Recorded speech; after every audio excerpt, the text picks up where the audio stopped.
The alarm bells rang through the massive space station like thunder.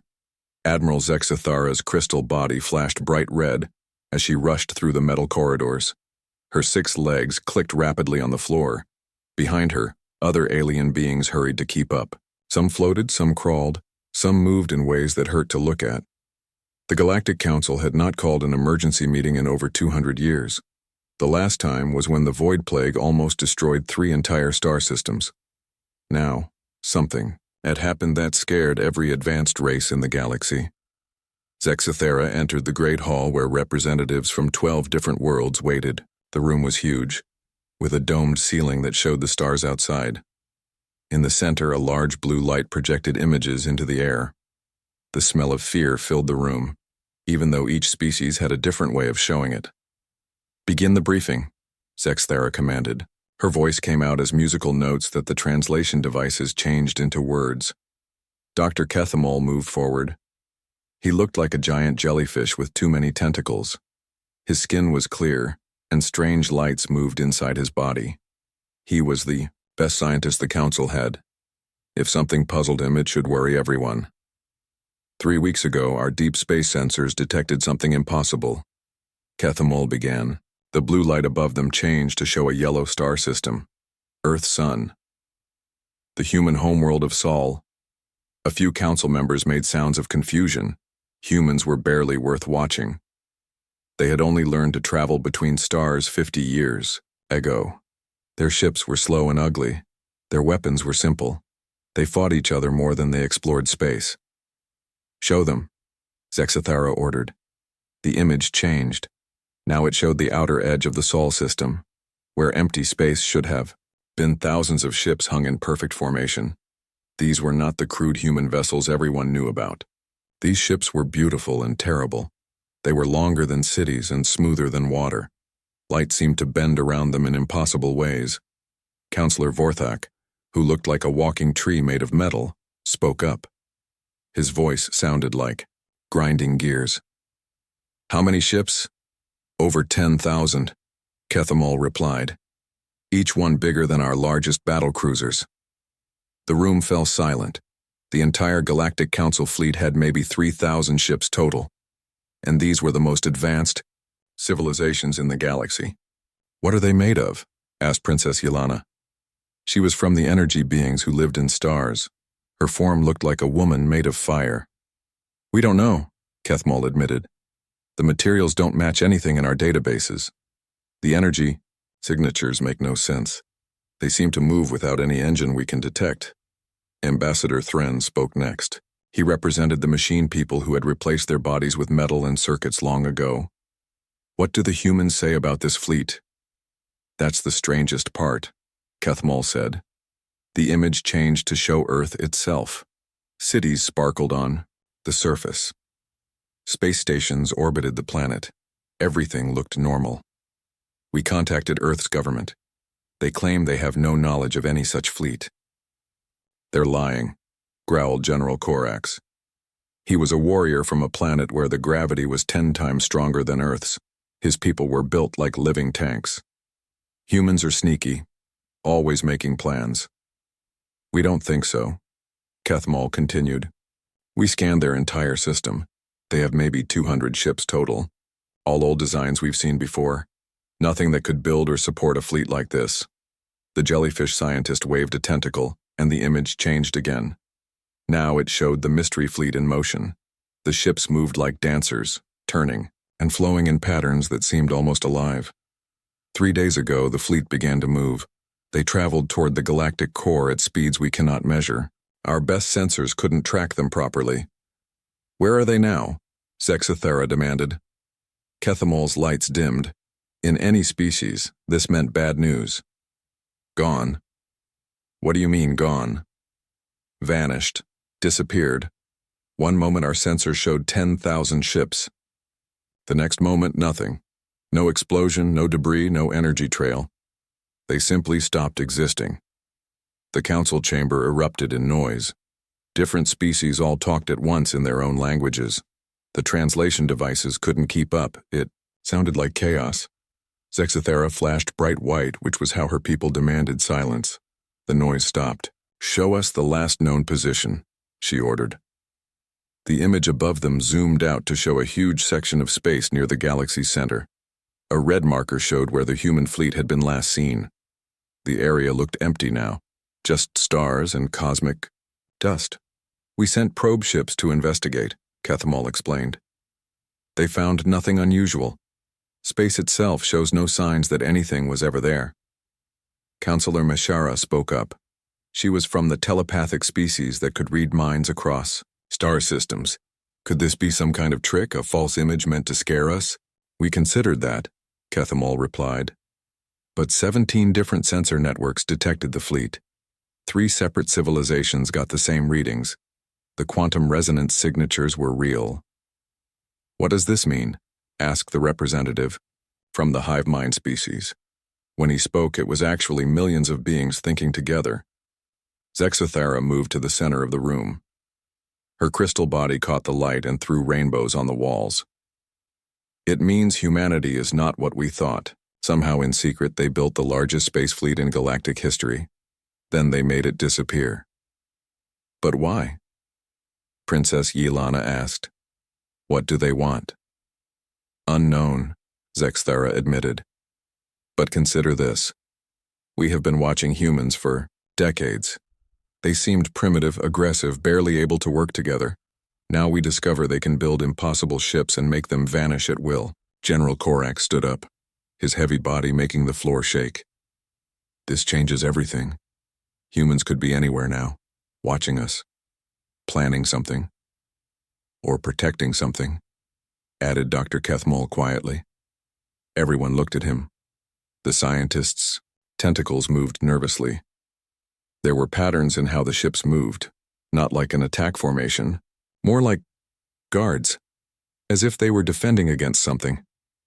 "Defending against what?" Zexothara asked. "I don't know," Kethmol replied. "But whatever it was, they thought it was worth 10,000 ships to stop." The council fell silent again. Outside the Great Dome, stars twinkled peacefully, but now those same stars seemed different, less safe. If humans could hide such a massive fleet, what else was out there in the dark spaces between worlds? "What do we do?" asked the youngest council member, a floating sphere of living gas. Zexthara's crystal body pulsed with deep blue light. She was thinking hard. Finally she spoke. "We go to Earth. We demand answers. And we prepare for the possibility that everything we thought we knew about the galaxy is wrong." The meeting ended with more questions than answers. As the council members returned to their ships, each carried the same worry. Humanity had just revealed they were far more powerful than anyone imagined. The question was, were they friends or enemies? In the darkness of space, something watched the council station. It was small and fast, and completely invisible to their sensors. After a moment, it turned and flew toward Earth, carrying news of the aliens' plans. The game was about to begin. 6 of the galaxy's best ships traveled toward Earth. Each one came from a different alien civilization, bringing their most advanced technology and smartest scientists.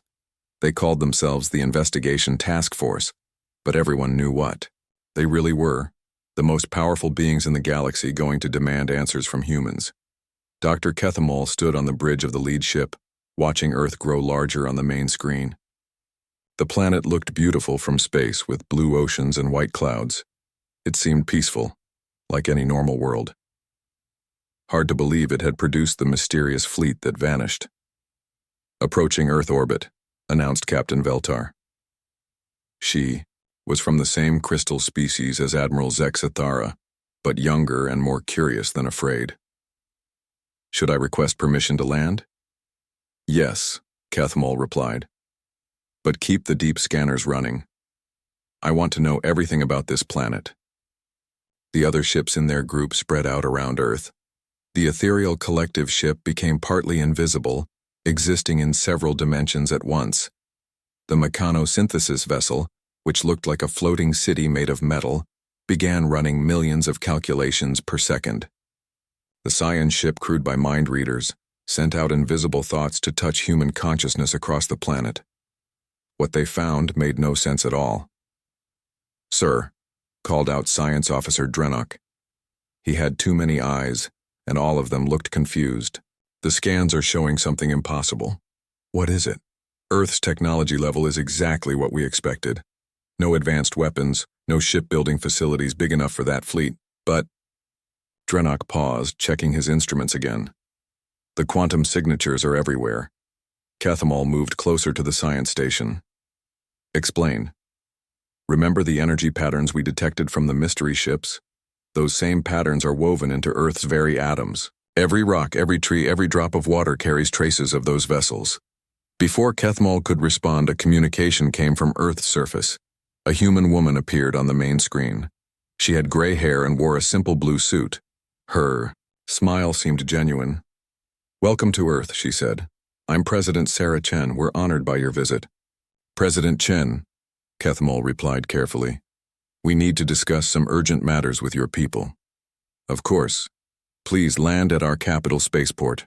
We have prepared facilities for all your species' needs."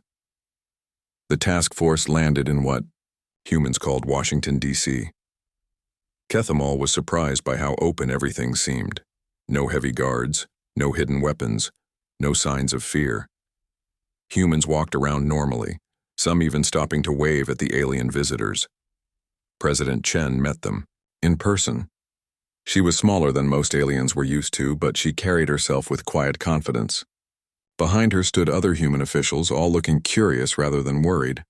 "We understand you have questions about our space capabilities," President Chen began. "We're happy to share everything we know." General Korax, who had insisted on joining the mission, stepped forward. His massive armored body made the humans look tiny. "Where is your fleet?" he demanded. "Our fleet?" President Chen looked genuinely puzzled.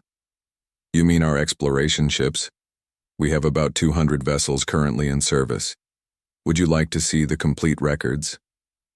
For the next 3 hours, the humans showed them everything. Ship designs, construction facilities, crew records, mission reports. It was all exactly what the aliens had expected from a developing civilization.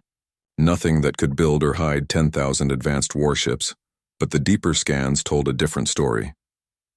Dr. Yathara, the mind reader from the Scion Confederacy, pulled Kethamol aside.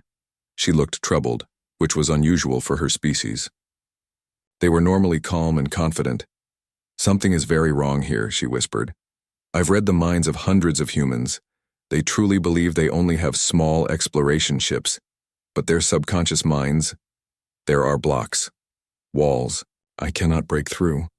Memory blocks? Not exactly. It's like, imagine a room in your mind that you know exists, but every time you try to think about it, you forget what you were doing. They're not lying to us. They're not lying to themselves, but there are things they cannot remember."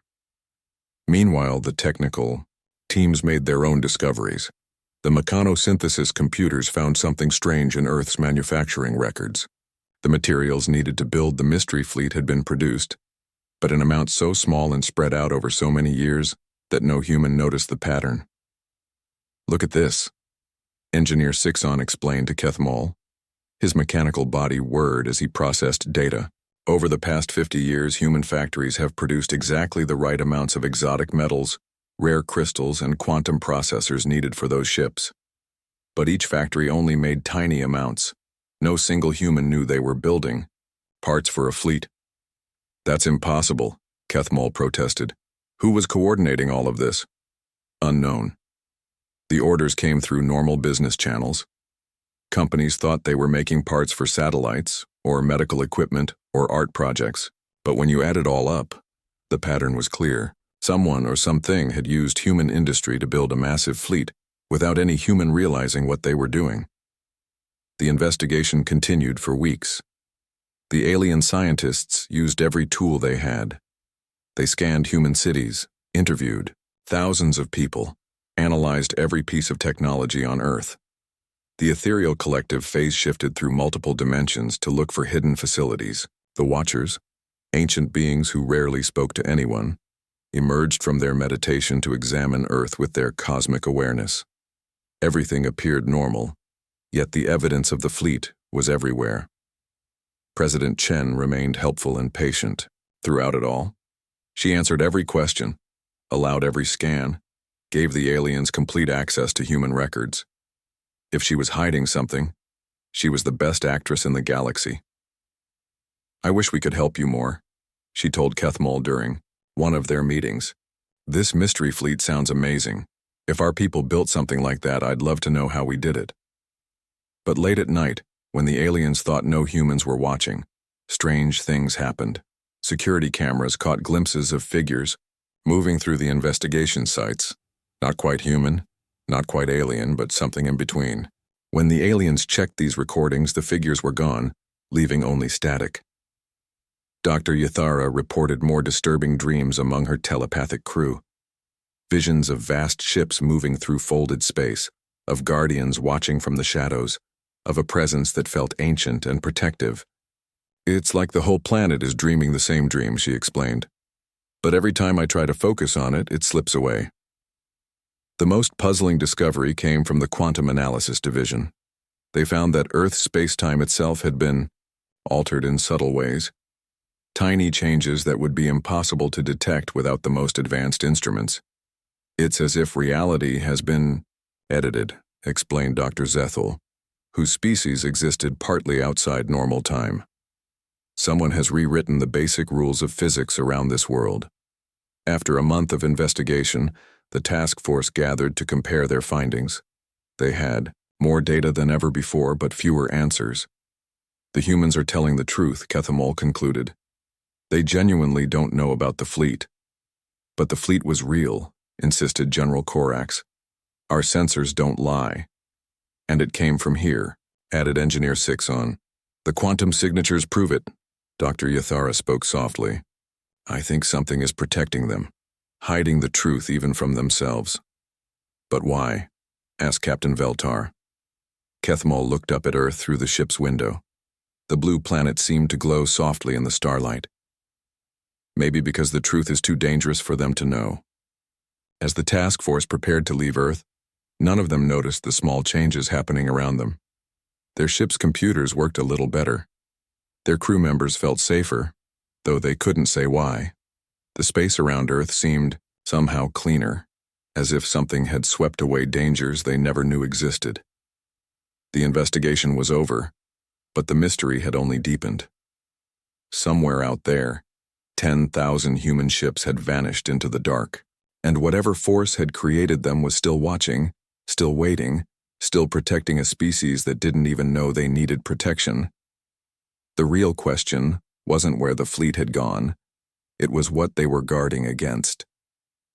Admiral Zexathera stood before the largest gathering of alien forces in galactic history. 7 different civilizations had contributed their best ships and crews to the search operation. The massive fleet stretched across space like a metal constellation, each vessel representing thousands of years of technological advancement. "Operation Deep Search begins now," Zexathera announced through the fleet communication system. "We will find these human ships wherever they are hiding." The search grid covered 3 entire galactic arms. Never before had so many different species worked together on a single mission. The crystal beings of the Vorthak Empire brought their reality-piercing sensors. The hive mind contributed processing power that could calculate the movement of every atom in a star system. The energy beings from stellar cores offered to search dimensions that solid matter couldn't reach.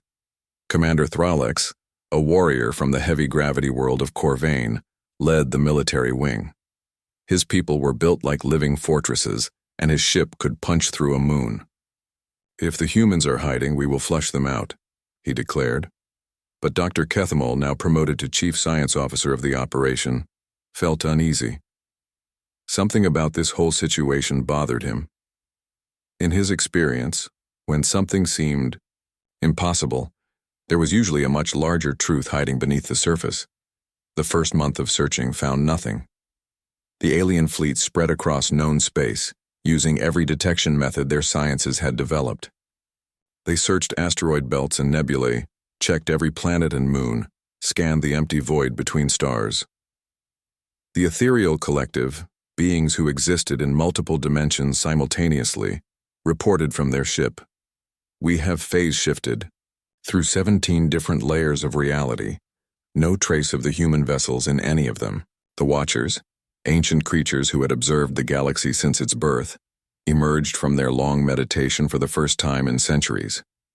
Their leader, a being so old its name had been forgotten, spoke in thoughts that bypassed language entirely. In all our years of watching, we have never seen ships simply cease to exist, yet the quantum echoes remain. As weeks passed, the search teams began to notice something strange. Wherever they went, space seemed cleaner. Pirate fleets that had terrorized trade routes for decades were nowhere to be found. Ancient space, hazards that had destroyed ships for thousands of years, had mysteriously become safe to navigate. Captain Veltar reported from the Outer Rim. The Bloodclaw Raiders were supposed to be in this sector. Their base is here, but it's empty. No signs of battle, no debris, they just left. Similar reports came from across the galaxy. The Void Stalkers, mechanical pirates who had never retreated from a fight, had abandoned their territory. Plague ships which spread diseases between worlds had gone silent. Even the mysterious Shadow Fleet, which no one had ever seen but everyone feared, seemed to have vanished. Dr. Yuthara, the telepathic scientist, made an even more disturbing discovery. "My people are having shared dreams," she reported to the command ship. "Visions of guardian shadows moving through space. We see protectors in the darkness, watching over travelers, keeping dangers away." "Dreams aren't evidence," General Corax grumbled, but even he seemed less certain than usual. The breakthrough came from an unexpected source. The Quantum Physics Division, led by Dr. Zethel's team of time-sensitive beings, detected something in the space-time fabric itself. "Reality has been altered," Dr. Zethel reported during the daily briefing. His species could see time like others saw color. Not just around Earth, but throughout the galaxy. Tiny changes so small we almost missed them. "What kind of changes?" Zexthara asked. "Protective modifications. It's as if someone has been editing the basic laws of physics to make space safer. Dangerous asteroid fields have been moved. Unstable stars have been stabilized. Even the probability of accidents has been reduced." Kethmal felt a chill run through his jellyfish body. "How long has this been happening?" "Hard to say exactly. The changes are so subtle they blend into background reality. But if I had to guess, maybe 3 weeks?" The same time, the human fleet had disappeared. The search operation continued for 3 more months, but the pattern became clearer each day. The human ships weren't hiding in some secret base or alien dimension. They were everywhere and nowhere, working in ways that went beyond normal understanding. Trade Captain Silani reported from the merchant route. "My cargo ship broke down in dead space, should have been stranded for weeks. But somehow, our distress signal reached a rescue ship immediately. The pilot said he just felt like checking that sector." Explorer Vexhan found something even stranger in the deep dark, the empty space between galactic arms. Sensors detected a massive gravitational anomaly that should have torn my ship apart. But when I got there, space was completely normal. It's like something redirected the danger around me. The most powerful minds in the galaxy worked together to understand what was happening. The collective consciousness ran calculations for days without stopping. The ancient machines processed every piece of data they had collected. The cosmic oracles consulted forces beyond physical reality. Their conclusion was impossible to accept, but impossible to deny. "The human fleet hasn't disappeared," Dr. Kethamel announced to the assembled command staff. "It has dispersed, scattered across time and space in a pattern we can't fully detect." "What does that mean?" demanded General Corax. Dr. Zethel answered, his voice carrying the weight of temporal knowledge. "They exist in quantum superposition, present everywhere they might be needed, but visible only when they choose to act. They've become part of the galaxy's protective systems." Princess Yelena, the energy being, flickered with confusion. "But why? What could make humans sacrifice their physical existence for such a purpose?" "To guard against something," Kethmol replied quietly. "Something that required the ultimate defense." As if his words had triggered a response, Every sensor array in the search fleet suddenly activated at once. Alarms began ringing throughout the massive formation of ships. On the main display, a new reading appeared at the very edge of galactic space. It was massive, darker than the void between stars, and it was moving toward them. "What is that?" Zexathara demanded. The sensor technician's voice shook as he replied, "Unknown, Admiral, but it's bigger than anything we've ever seen. The gravity readings are off our scales." Dr. Kethamol stared at the display, and suddenly everything made sense. The human fleet, the defensive modifications to reality, the way space had become safer wherever they looked. "It's what they were preparing for," he whispered. The humans knew this was coming.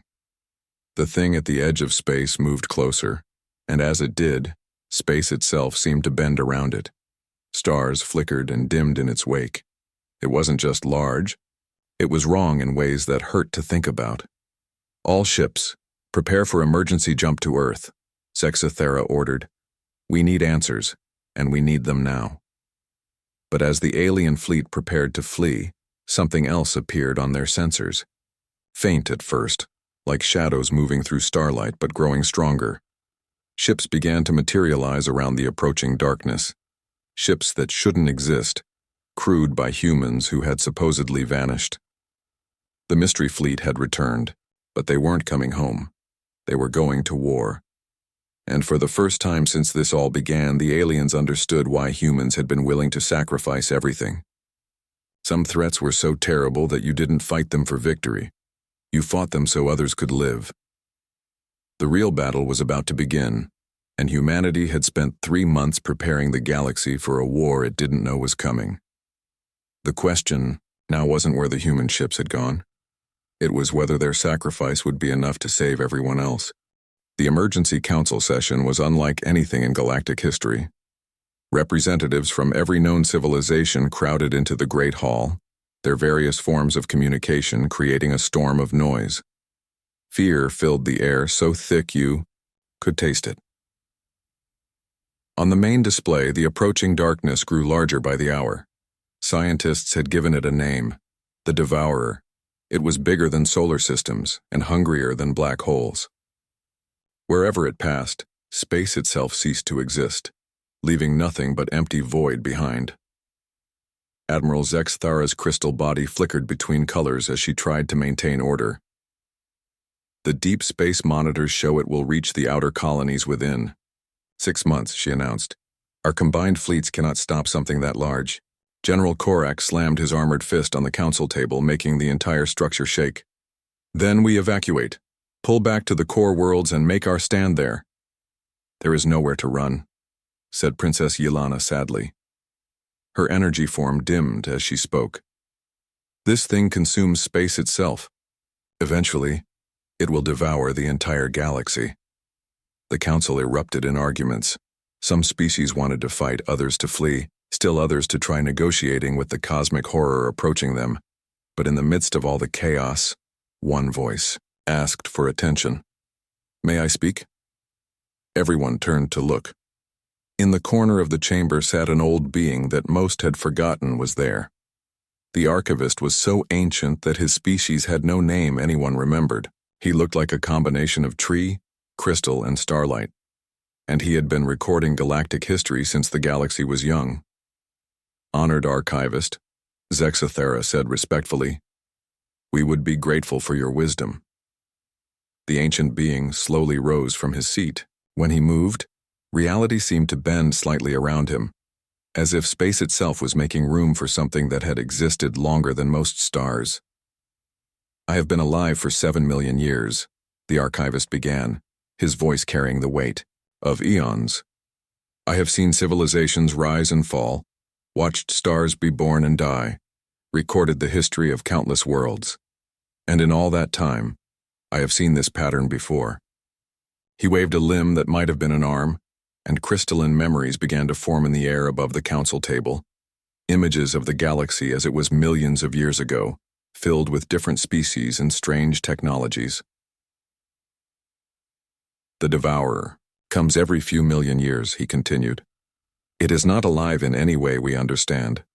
It is entropy itself, given form and purpose, the end of all things, seeking to return the universe to the void from which it came. How did the ancient civilizations survive? Asked Dr. Kethmol. The archivist's form shimmered, and the crystalline memories changed to show massive battles between cosmic forces. But at the center of each conflict, Kethmol saw something that made his tentacles freeze in shock. Humans, or beings that looked remarkably like humans. They appear when the galaxy faces extinction, the archivist explained. Not the same individuals, but the same pattern, the same essence. Sometimes they are energy beings, sometimes mechanical constructs, sometimes biological entities like the current humans of Earth, but always with the same core traits. What traits? Zexthara demanded. Adaptability beyond reason. The ability to unite impossible coalitions. Courage that borders on insanity. And most importantly, the willingness to sacrifice everything without asking for glory in return. More memories filled the air. The council watched in amazement as human-like beings led desperate battles against cosmic horrors, built impossible weapons, made alliances between species that had nothing in common except the will to survive. But this time is different, the archivist continued. In previous cycles, the Guardian pattern appeared and fought and died and was forgotten. This time, they chose to let you know they exist. Why? Asked Captain Veltar. The ancient being's form grew brighter, and for a moment, everyone in the chamber felt the weight of his vast knowledge, because this time they need your help. The council fell silent. The idea that humans needed help from anyone seemed impossible. They had just demonstrated abilities beyond anything the galaxy had seen. The Devourer is stronger now than it has ever been, the archivist explained. It has learned from its previous defeats. The old methods of stopping it will not work. The Guardian pattern cannot succeed alone. What do they need us to do? Zexthara asked. Before the archivist could answer, the lights in the chamber flickered. Reality rippled like water, and suddenly a new presence filled the room. Not threatening, but so powerful that every sensor array in the station went crazy trying to measure it. A simple human ship materialized in the center of the council chamber. Not through any door or portal, not by breaking through the hull, but by simply becoming real in the space above the assembly. It was smaller than most shuttles, painted plain white with simple markings that read Earthfleet in basic letters. The ship's airlock opened, and a woman stepped out. She looked completely ordinary, maybe 40 years old with brown hair pulled back in a simple ponytail. She wore a standard military uniform with captain's stripes on the shoulders. Her name tag read Santos. She could have been anyone, a teacher, a shopkeeper, someone you might pass on the street without a second glance. But when she looked at the assembled representatives of galactic civilization, her eyes held depths that seemed older than stars. "Hello," Captain Maria Santos said in perfectly normal English, which the translation devices changed into appropriate languages for each species. "Thank you for waiting. Sorry we're late." The council chamber, which had been filled with noise and argument moments before, was now completely silent. Beings who had lived for thousands of years stared at this ordinary human woman who had just materialized a starship inside a sealed space station. "You're from the missing fleet," Zexthara finally managed to say. "Missing?" Captain Santos smiled, and there was something both sad and hopeful in her expression. "We're not missing. We've been working. 3 weeks ago, the Devourer sent scout forces ahead of its main body. We've been fighting a holding action ever since, buying time for the galaxy to discover the threat and prepare." "Scout forces?" Dr. Kethmol asked. "We detected no battles, no weapons fire, no debris." "You wouldn't," Santos replied. "We fight in folded space, in dimensions your sensors can't reach. Every day we hold back probes and tendrils and hungry shadows that want to consume entire star systems. Every day we lose ships and people to keep the rest of you safe." General Korak stepped forward, his massive frame towering over the small human. "What do you want from us?" Captain Santos looked up at him without fear. "Your help. The Devourer has learned new tricks. It's sending parts of itself through time, trying to attack the galaxy from multiple temporal angles at once. We can hold it back for now, but we can't do it forever. What kind of help? Princess Yelena asked. We need you to stop being afraid, Santos said simply. Fear is what the devourer feeds on. Despair, hopelessness, the belief that some things cannot be fought. We need you to hope instead. That's it? Zexathara sounded incredulous. You want us to think happy thoughts? Captain Santos laughed, and the sound was purely human, warm and real and completely unafraid. Admiral, hope is the most powerful force in the universe. It's what turns ordinary people into heroes. It's what makes impossible things possible. And right now, it's the only weapon we have that the devourer can't consume. She looked around, the chamber at all the different species, all the varied forms of life that had somehow found ways to work together despite their differences. For 7 million years my people have fought this battle alone, she continued. We appeared, fought, died, and were forgotten. But this time, we want to be remembered. Because this time we're not just fighting to save the galaxy, we're fighting to prove that life itself is worth preserving. The archivist spoke from his corner. What do you need us to do, Guardian? Captain Santos turned to the ancient being and nodded respectfully. Build ships, train crews, prepare for the strangest war you've ever imagined, and trust that when the time comes, ordinary beings can do extraordinary things. She looked back at the council. The devourer will be here in 6 months. We have that long to teach an entire galaxy how to fight entropy itself. And if we fail? Asked Captain Veltar. Captain Santos smiled again, and this time it was the expression of someone who had never learned how to give up. Then we fail together. But we won't fail. Because that's not what humans do. And it's not what any of you do either, when it really matters. The emergency session ended with the most unlikely decision in galactic history. 12 advanced civilizations agreed to follow the lead of a species they had considered primitive just weeks before, because sometimes the most ordinary people turn out to be exactly what the universe needs. 6 months later, the greatest fleet in galactic history gathered at the edge of known space. Ships from every civilization hung in perfect formation, their hulls gleaming with new weapons and shields designed using human knowledge. The Crystal, beings of Vorthak, had armed their vessels with reality anchors. The hive mind had built processors that could calculate hope itself. Even the ancient Watchers had emerged from meditation to join the battle line. At the center of the formation floated Captain Santos's simple white ship, looking tiny next to the massive alien warships. But around it, space shimmered with the presence of the human fleet. 10,000 ghost ships that existed between dimensions, ready to become solid when needed.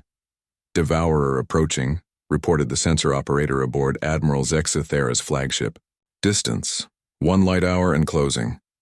Through the main view screen they could see it coming. The devourer wasn't just large, it was wrong in ways that hurt to look at directly. Where it passed, stars went out. Space itself folded inward like paper being crumpled by an invisible hand. It moved without sound, without heat, consuming everything in its path and leaving only empty void behind. All ships, this is Captain Santos, came the human's voice over the communication system. Remember what we practiced.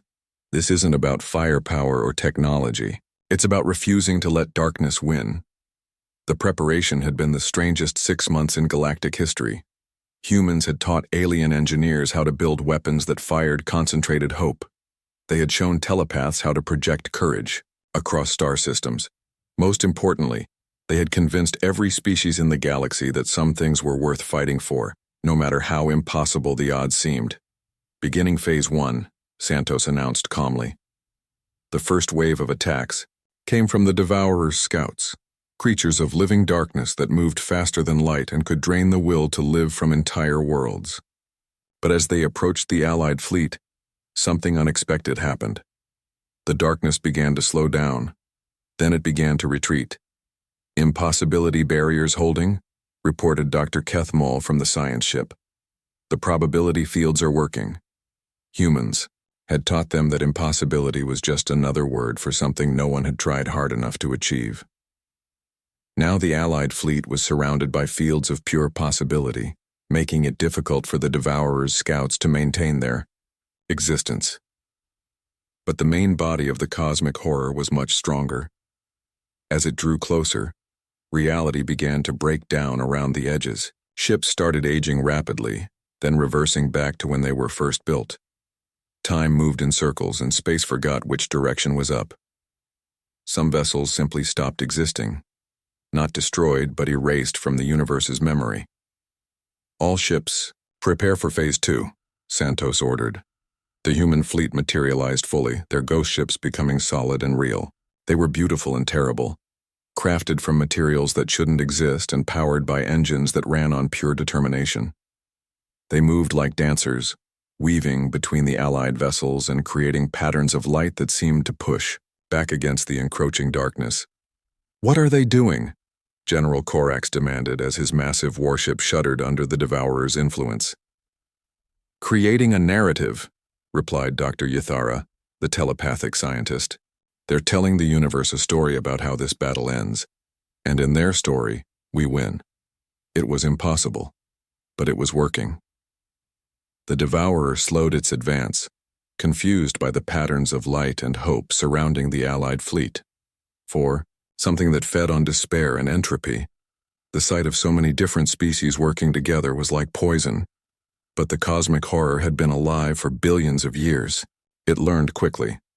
Tendrils of absolute nothingness lashed out from the Devourer's core, wrapping around human ships and squeezing them out of existence. Entire squadrons vanished in seconds, their crews erased so completely that no one could remember they had ever lived. "Santos," Admiral Zexathara called out, "your people are dying." "Yes," came the calm reply. "That's what we do." More human ships disappeared, but each loss seemed to make the remaining vessels stronger. The patterns of light grew brighter, the impossible became more possible, and the story they were telling became more real. Princess Yelena, the energy being, suddenly understood what was happening. "They're not just fighting," she whispered. "They're transforming themselves into living weapons against entropy." Each human ship that was destroyed didn't really die. Instead, it became part of the pattern, part of the story, part of the hope that held the universe together. They were writing themselves into the basic laws of reality, making their victory inevitable through sheer force of will. But the Devourer was adapting. It began to split itself, attacking from multiple time periods at once. Past versions of the cosmic horror appeared alongside future echoes, creating a temporal storm that threatened to tear spacetime apart. "This is it," Captain Santos announced. "Phase 3. All Allied ships, give us everything you've got. Every weapon, every shield, every ounce of power you can spare." "What are you doing?" Zexthara demanded. "Something that's never been tried before," Santos replied. "We're going to make the Devourer choose." The human fleet began to sing. It wasn't music in any normal sense. It was harmony made from the voices of 10,000 dying ships, a melody composed of last words and final thoughts, and the absolute refusal to surrender. The song spread outward, carried by quantum fields and probability waves, until it touched every living thing in the galaxy. And everywhere the song reached, people began to sing along. On 1,000 different worlds, in 1,000,000 different languages, beings who had never met began to harmonize. The crystal people of Vorthak chimed like bells. The machine intelligences added electronic rhythms. The energy beings contributed sounds like stellar wind and solar fire. Even the plants and simple animals seemed to join in, adding their own voices to the growing chorus. The Devourer stopped moving. For the first time in its billion-year existence, it was hearing something it had never encountered before. The sound of an entire galaxy refusing to give up hope. "Choose," Captain Santos said, her voice somehow reaching across space to address the cosmic horror directly. "You can consume us, but you cannot consume what we represent. You can destroy our bodies, but you cannot destroy the idea that life is worth preserving." The Devourer writhed in space, its impossible form twisting as it tried to understand this new equation. It had always faced individual worlds, single species, isolated civilizations that fell one by one to despair. But this was different. This was unity on a scale it had never seen. Choose, Santos repeated. Entropy or evolution, destruction or transformation, the end of all things, or the beginning of something new. For a long moment, the cosmic horror hesitated. Then slowly, impossibly, it began to change. The darkness that had defined it for eons started to shift and flow, reorganizing itself into something that hurt less to look at. The tendrils of nothingness became streams of possibility. The hunger that consumed everything transformed into curiosity about what might grow in the spaces between stars. "It's working," Dr. Kethmol whispered, his tentacles trembling with amazement. "The devourer is choosing to become something else." The transformation took hours, watched by the combined fleets and felt by every living thing in the galaxy. When it was over, the cosmic horror was gone. In its place floated something new, not quite alive, not quite machine, but definitely no longer interested in ending the universe. Captain Santos's ship approached the transformed entity, and somehow her simple human voice could still be heard across space. "Welcome to the galaxy. We have a lot to show you." The crisis was over, but the changes it had brought were permanent. Humans revealed that they had always known this day would come, guided by quantum echoes from their own future selves. The technology that had seemed impossible was borrowed from their descendants. The mysterious disappearance was a necessary sacrifice to create a temporal defense grid that protected the entire galaxy. But most importantly, 12 different civilizations had learned they could work together. They had discovered that hope really was stronger than fear, that life really was worth fighting for, and that sometimes the most ordinary people turned out to be exactly what the universe needed. Admiral Zexathara found herself standing next to Captain Santos as the Allied fleets prepared to return home. The human looked tired but satisfied, like someone who had finished a difficult job well. "What happens now?" Zexathara asked. Santos smiled, and it was the expression of someone who had never learned how to give up. Now we build something better. A galaxy where no one has to fight alone, where hope is shared freely and where the most impossible things become possible through cooperation." She looked out at the stars, which seemed brighter now than they had before. Besides, there are other galaxies out there, other civilizations that might need help someday. And now they'll have the greatest alliance in the universe to call on. The human fleet began to fade back into quantum superposition, becoming guardians, in the shadows once again. But this time they weren't alone.